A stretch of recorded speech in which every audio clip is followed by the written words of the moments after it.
नमस्कार दोस्तों, crime stories channel पर आपका स्वागत है। दोस्तों, आज की जो ये क्राइम की घटना है वो है कोटा राजस्थान से। तकरीबन 26-27 साल की उस युवती ने अपना नाम प्रियंका बताया था। हल्का सा घूंघट होने के बावजूद उसका आंसुओं से भीगा चेहरा साफ नजर आ रहा था। उसका रंग गेहुआ था, बड़ी बड़ी आंखें और सुतवा नाक घूंघट की ओट से साफ नजर आ रही थी। थाना प्रभारी बदन सिंह के सामने आते ही वो फपक पड़ी। साहब, मेरा तो सुहागी उजड़ गया, बच्चों को भी अनाथ कर गया। फिर चेहरा हाथों में छिपाकर रोने लगी। साहब, एक तो मेरी मर्द ने गलत कदम उठाकर मुझे बेसहारा छोड़ गया है। अब घर परिवार वाले कह रहे हैं कि उसकी हत्या हो गई है। कोई क्यों करेगा उसकी हत्या? हमारा तो किसी से बैर भी नहीं था। इतना कहते कहते उसने हिचकियां लेनी शुरू कर दी। थाना प्रभारी बदन सिंह ने उसे शांत रहने का संकेत करते हुए कहा, आप रोए नहीं, हम हकीकत का खुलासा करके रहेंगे। आप पूरी बात को सिलसिलेवार बताइए ताकि हमें अपराधी को गिरफ्तार करने में सहायता मिल सके। कुछ पलों के लिए गला भर आने की वजह से प्रियंका चुप हो गई। फिर उसने कहना शुरू किया, सच्ची बात तो यह है साहब कि हमारा मर्द कुछ दिनों से पैसों की देनदारी और तगादों से परेशान था। उधारी चुकाने की कोई सूरत कहीं से नजर नहीं आ रही थी। दिन रात शराब में डूबा रहता था। कल तो सुबह से ही शराब पी रहा था। शायद दारू के नशे की झोंक में ही ऐसा कदम उठा बैठा। प्रियंका की रुलाई फिर से फूट पड़ी। तगादों से परेशान होकर ऐसा कदम उठाने की क्या जरूरत थी? थाना प्रभारी बदन सिंह ने उसे ढांढस बंधाते हुए कहा, आपको किसी पर शक है? मेरा मतलब जिसके तगादे से परेशान होकर आपके पति ने गलत कदम उठाया या फिर उसकी हत्या हो गई। हत्या की बात कौन कह रहा है साहब? प्रियंका ने प्रतिवाद करते हुए कहा। तभी वहां खड़े कुछ लोगों में से एक युवक बोल पड़ा, हम कहते हैं साहब। इसके साथ ही वो शख्स बुरी तरह से उबल पड़ा, हमें तो इस कुलच्छनी पर ही शक है साहब। इसने ही मरवाया है अपने पति को और ये हत्या का ही मामला है। इससे पहले कि थाना प्रभारी उस युवक को तवज्जो देते तभी प्रियंका चिल्ला पड़ी, नहीं, ये झूठ है। हमसे दुश्मनी निकालने के लिए ये झूठे इल्जाम लगा रहा है। थाना प्रभारी बदन सिंह ने युवक की तरफ देखा, कौन हो तुम कैसे कह सकते हो कि इसकी हत्या हुई है और इसके पीछे प्रियंका का हाथ है? साहब, मेरा नाम रामदीन है। रिश्ते में मृतक बुद्धि प्रकाश मेरा चचेरा भाई था। उसके चेहरे की तमतमाहट कम नहीं हुई थी। वो बुरी तरह से फट पड़ा। साहब, बुद्धि प्रकाश का किसी से कोई लेन देन था ही नहीं। फिर तगादे की बात कहां से आ गई? मेरा भाई मजबूत दिल गुर्दे वाला आदमी था। वो कायर नहीं था जो ऐसा कदम उठा लेता। जरूर उसकी हत्या हुई है, तो इसमें प्रियंका कहां से आ गई? थाना प्रभारी ने सवाल दागा। आप पूरी जांच कर लो साहब, दूध का दूध और पानी का पानी हो जाएगा।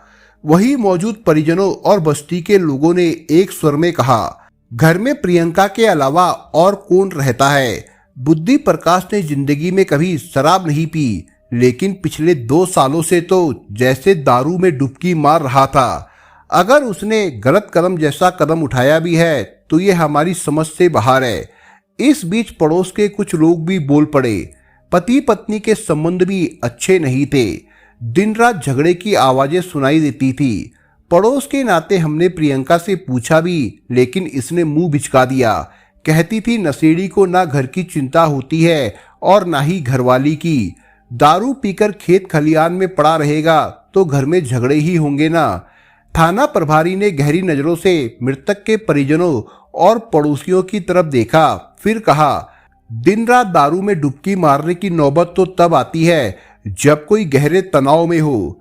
पति पत्नी के बीच रोज की खटपट भी इसकी वजह हो सकती है, लेकिन गलत कदम उठाना तो बहुत बड़ा कदम है। लेकिन इस सवाल पर परिजनों की खामोशी ने रहस्य का कुहासा और गहरा कर दिया। थाना प्रभारी बदन सिंह के दिमाग में एक सवाल हथौड़े की तरह टकरा रहा था। आखिर मृतक की पत्नी प्रियंका क्यों इस बात पर अड़ी हुई है कि ये गलत कदम उठाने का मामला है? उन्होंने थोड़ा सख्त आवाज में प्रियंका से पूछा, तुम्हें कब और कैसे पता चला कि तुम्हारे पति ने गलत कदम उठाया है? प्रियंका की रुलाई फिर से फूट पड़ी। साहब, हम तो रोज की तरह तड़के दिशा मैदान के लिए चले गए थे, तब भी हमारा मर्द ऐसे ही सो रहा था। लौट कर आए तब भी ऐसे ही सोता मिला।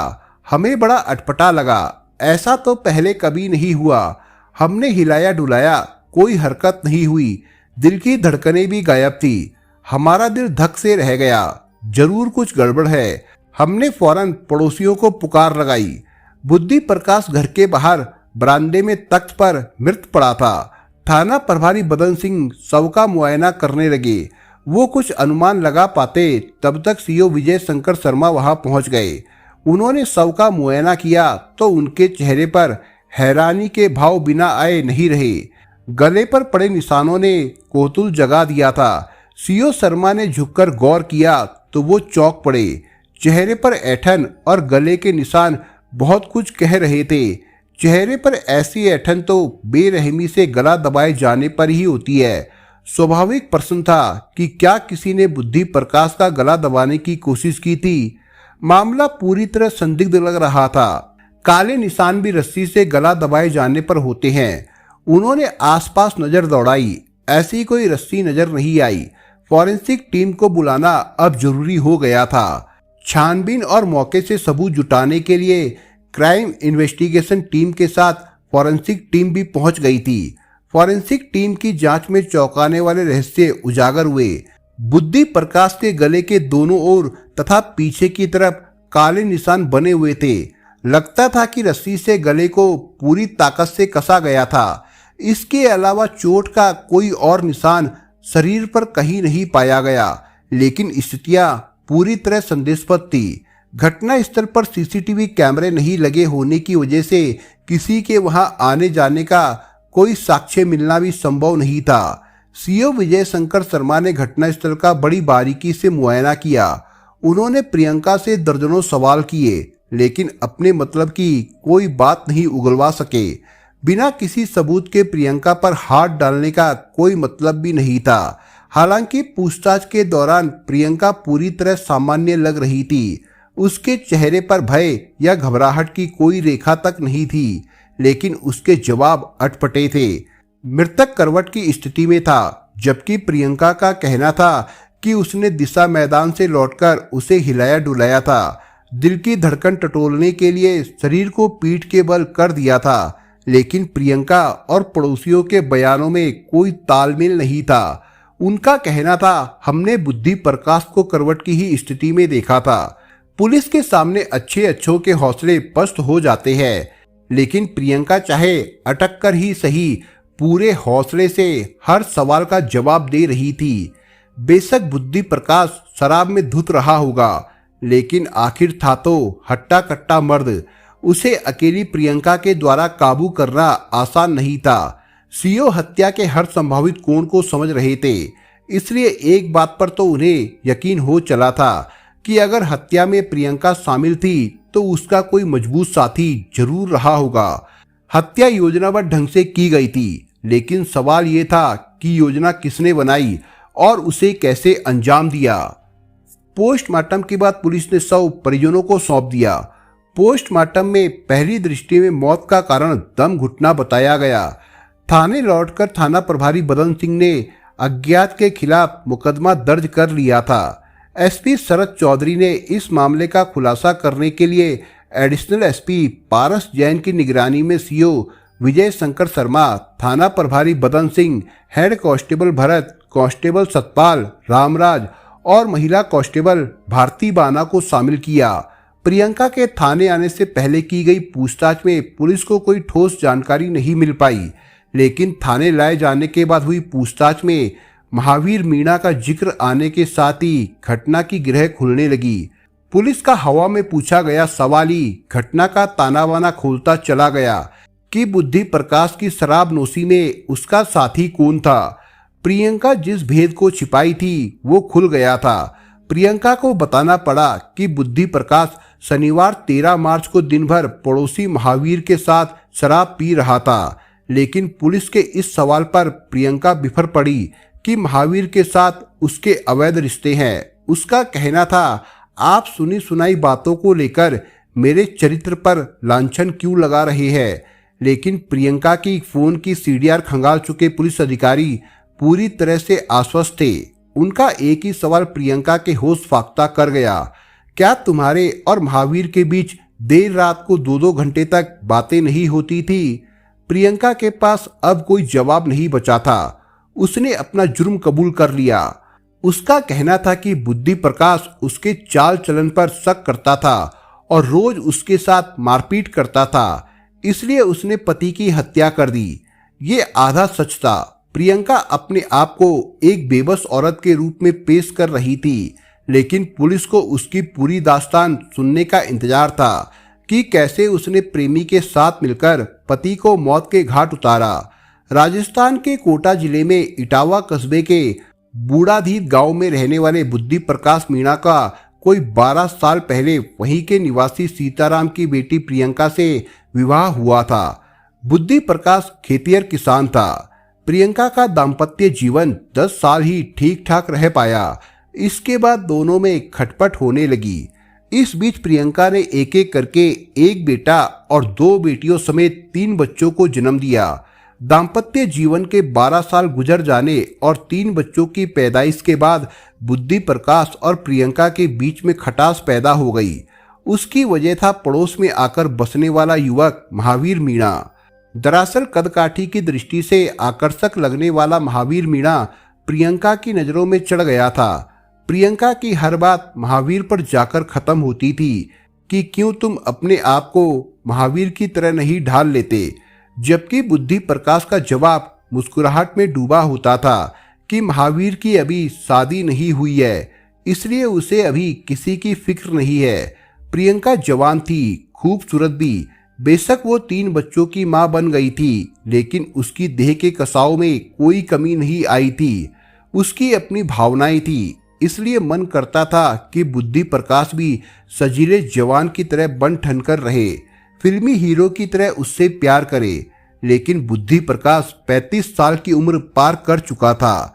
मेहनत कश खेती किसानी में खटने की वजह से उस पर उम्र हावी हो चली थी, इसलिए पत्नी की इच्छाओं की गहराई भांपने का उसे कभी ख्याल तक नहीं आया। प्रियंका को अपने मेहनतकश पति के पसीने की गंध सड़ान मारती लगती थी। चढ़ती उम्र और बढ़ती आकांक्षाओं के साथ प्रियंका में पति के प्रति नफरत में इजाफा होता चला गया। संयोग ही रहा कि उसके बाजू वाले मकान में रहने के लिए महावीर मीणा आ गया। महावीर छैल छबीला था और प्रियंका के सपनों के मर्द की तासीर पर खरा उतरता था। प्रियंका अक्सर अपने पति बुद्धि प्रकाश को उसका उदाहरण देते हुए कहती थी कि तुम भी ऐसे सज धज कर क्यों नहीं रहते। बुद्धि प्रकाश सीधा साधा ग्रस्त इंसान था, इसलिए पत्नी की उड़ान को पहचानने की बजाय बात को टालते हुए कह देता, अभी महावीर पर गृहस्थी की जिम्मेदारी नहीं पड़ी, जब पड़ेगी तो वो भी सजना संवरना भूल जाएगा। पड़ोसी के नाते महावीर की बुद्धि प्रकाश से मेल मुलाकात बढ़ी तो गाये बगाहे महावीर के यहाँ उसका आना जाना बढ़ गया। अक्सर प्रियंका के आग्रह पर वो वही खाना भी खा लेता था। असल में महावीर की नज़र प्रियंका पर थी। उसकी पारखी नज़रों से ये बात छिपी नहीं रही कि असल में प्रियंका को क्या चाहिए, लेकिन सवाल ये था कि पहल कौन करे। महावीर दोपहर में अक्सर समय गुजारने के लिए अपने दोस्त की फल सब्जी की दुकान पर बैठ जाता था। दोस्त को सहूलियत थी कि अपने जरूरी काम निपटाने के लिए महावीर के भरोसे दुकान छोड़ जाता था। एक दिन दुकान पर अकेला बैठा तो सब्जी खरीदने प्रियंका पहुंची, लेकिन महावीर ने फल सब्जी के पैसे नहीं लिए। प्रियंका ने पैसे देने चाहे तो महावीर मुस्कुराकर बोला, तुम्हारी मुस्कुराहट पे दाम वसूल हो गए, सारी दुकान ही अपनी समझो। प्रियंका को शायद ऐसे ही मौके की तलाश थी। मुस्कुराकर कहा, ऐसी दोपहरी में दुकान पर बैठने की बजाय घर पर आओ। प्रियंका ने मुस्कुराकर निमंत्रण दिया तो महावीर बोला, खातिरदारी का वादा करो तो आऊं। मेरी तरफ से मेहमान नवाजी में कोई कमी नहीं रहेगी, तुम अकेले में आकर देखो तो, प्रियंका ने हंसकर कहा। इसके बाद एक दिन महावीर प्रियंका के घर दोपहर के समय में चला गया। प्रियंका तो जैसे उसका इंतजार कर रही थी। मौके का फायदा उठाते हुए उस दिन दोनों ने अपनी हसरतें पूरी की। इसके बाद तो प्रियंका महावीर की मुरीद हो गई। मौका मिलने पर दोपहर के समय वो प्रियंका के घर चला जाता। इस तरह कुछ दिनों तक उनका ये खेल बिना किसी रुकावट के चलता रहा। कहते हैं कि इश्क और मुस्क छिपाए नहीं छिपते। एक दिन बुद्धि प्रकाश खेत से जल्दी ही लौट आया और उसने प्रियंका को महावीर के साथ रंग रलिया मनाते हुए देख लिया। फिर तो बुद्धि प्रकाश का खून खौल गया। महावीर तो भाग गया, लेकिन उसने प्रियंका की जमकर धुनाई शुरू कर दी। प्रियंका ने गलती मानी तो बुद्धि प्रकाश ने ये चेतावनी देते हुए उसे छोड़ दिया कि अगली बार ऐसा हुआ तो तुम दोनों जिंदगी से हाथ धो बैठोगे। जिसे पराया घी चाटने की आदत पड़ जाए वो कहा बाज आता है। एक बार की बात है, पति के सो जाने के बाद प्रियंका अपने प्रेमी से फोन पर बातें कर रही थी। उसी दौरान बुद्धि प्रकाश की नींद खुल गई। उसने पत्नी की बातें सुन ली। फिर क्या था, उसी समय बुद्धि प्रकाश ने प्रियंका पर जमकर लात घूंसों की बरसात कर दी। प्रियंका किसी भी हालत में महावीर का साथ नहीं छोड़ना चाहती थी। इसकी वजह से अक्सर ही उसे पति से पिटाई खानी पड़ती थी। रोज रोज की कलह और पिटाई से अधमरी होती जा रही प्रियंका का पोर पोर दुखने लगा था। प्रियंका का सबसे ज्यादा आक्रोश तो इस बात को लेकर था कि बुद्धि प्रकाश जमकर शराब पीने लगा था और नशे में धुत होकर उसे गंदी गंदी गालियों से जलील करता था।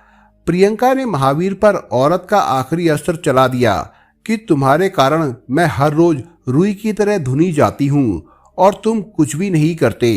प्रियंका ने महावीर के सामने शर्त रख दी, तुम्हें फूल चाहिए तो कांटे को जड़ से खत्म करना पड़ेगा। प्रियंका की खातिर महावीर बुद्धि प्रकाश का कत्ल करने को तैयार हो गया। फिर योजना के तहत अगले दिन महावीर ये कहते हुए बुद्धि प्रकाश के पांव में गिर पड़ा, दादा मैं कल गांव छोड़कर जा रहा हूं ताकि तुम्हारी कलह खत्म हो सके। बुद्धि प्रकाश ने भी महावीर पर यह सोचकर भरोसा जताया कि संकट अपने आप ही जा रहा है। महावीर ने बुद्धि प्रकाश को ये कहते हुए शराब की दावत दे दी कि भैया आखिरी मुलाकात का जश्न हो जाए। बुद्धि प्रकाश के मन में तो कोई खोट नहीं थी। उसने सहज भाव से कह दिया, ठीक है भैया, अंत भला तो सब भला। महावीर ने तो थोड़ी ही शराब पी, लेकिन बुद्धि प्रकाश को जमकर पिलाई। नशे में हो चुके बुद्धि प्रकाश को महावीर ने घर के बरामदे में रखे तख्त पर लाकर पटक दिया। फिर प्रियंका की सहायता से रस्सी से उसका गला घोंट दिया। पुलिस द्वारा निकाली गई सीडीआर के मुताबिक महावीर ने रात करीब 12 बजे बुद्धि प्रकाश की हत्या करने के बाद प्रियंका से 20 से 25 मिनट तक बात की। इसके बाद प्रियंका सो गई थी। प्रियंका से पूछताछ के बाद पुलिस ने उसके प्रेमी महावीर मीणा को भी गिरफ्तार कर लिया था। फिर दोनों को कोर्ट में पेश किया, जहां से दोनों को ही जेल भेज दिया गया था। दोस्तों, आप अगर चैनल पर नए हो तो आप चैनल को सब्सक्राइब करने के साथ कमेंट बॉक्स में इस कहानी के बारे में अपने विचार जरूर लिखिएगा। मिलता हूं एक नई कहानी के साथ, तब तक के लिए अपना ख्याल रखिएगा। धन्यवाद।